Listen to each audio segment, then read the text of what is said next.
What's going on, guys? It's Vickers here, and today I have a video for you guys. It's a World at War gameplay, TDM. I think I go 30-4, but firstly, I just like to, or secondly, I should say, I should just apologize for not uploading for the past few days. If you guys can't tell from my voice, I've been pretty sick, but I've been going to school, so I didn't really have time. Plus, I was sick. So it's kind of a bad scenario to upload a video, so saying that I don't really upload during the week, but I promised I would, so I'm keeping to my promise, and I'll start now because I was just feeling really bad, so hopefully you guys can understand. So you guys are probably surprised right now that I have a World at War gameplay for you guys, but this is quite suitable for the topic I have to talk to you guys today for, if that makes any sense.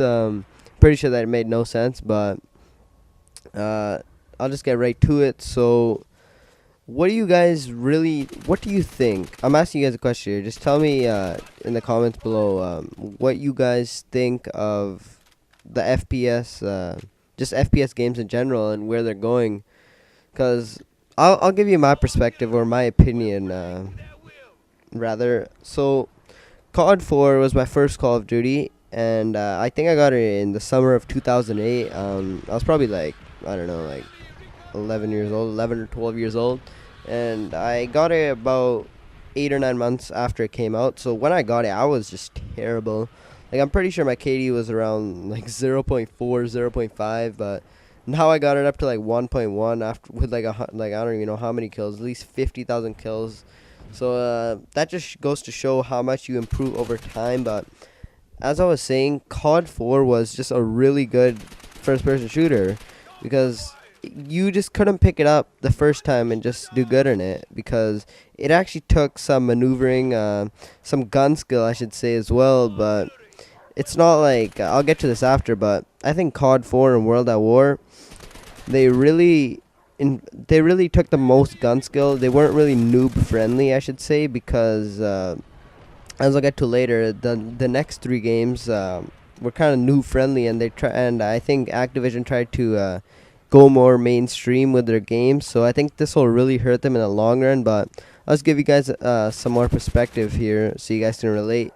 So after COD 4, which was arguably one of the best FPS games in my opinion, at least for what I've played, after that was World at War, and many people did not like World at War, but for me, I just really enjoyed World at War. It was a different type of game, a Treyarch game that was reminiscent of the first few Call of Duties before COD 4. So I really enjoyed that, and it really got me.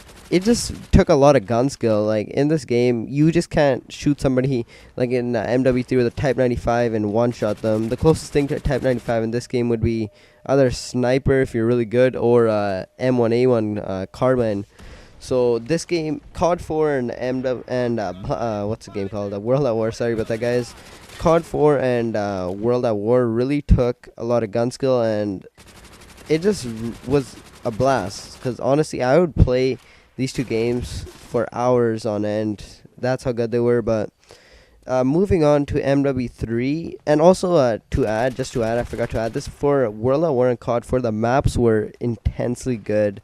So moving on to MW2, almost a 3. Moving on to MW2, they dumbed the game down. No, they didn't dumb the game down, I should say. I should say they dumbed the game down for what skill it took in the first, in the games that made it really popular and made it money. So they brought in noob tubes, danger close, one-man army. I'm pretty sure they tried to make the game more mainstream that way, but MW2 had so much hype that people continued to play it. Like, I know I continued to play it at least into the next summer, because it was just a fun game. Even with its flaws, it was still a good game. So this is where it really comes down to just Activision just dumbing down their games to the point where it takes no skill.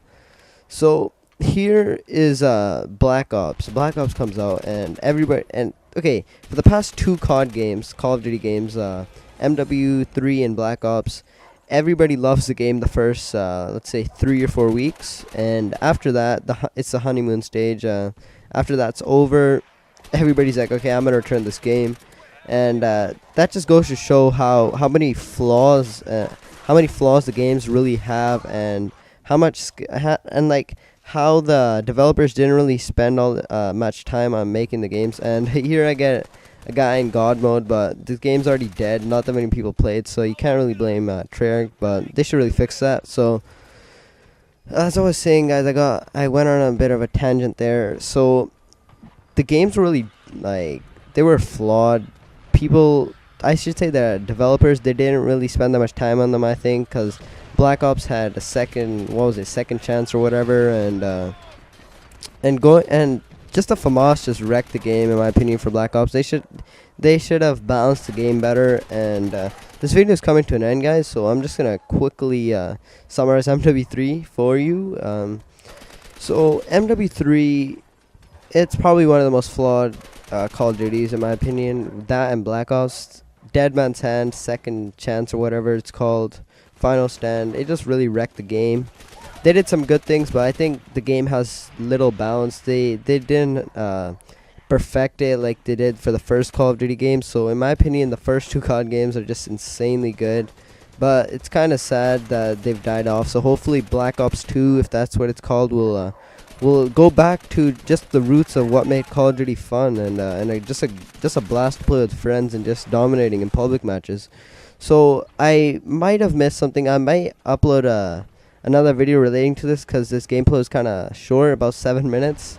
So I'll leave you guys with that. If you guys have any questions, just comment below and tell me what you guys think about this. So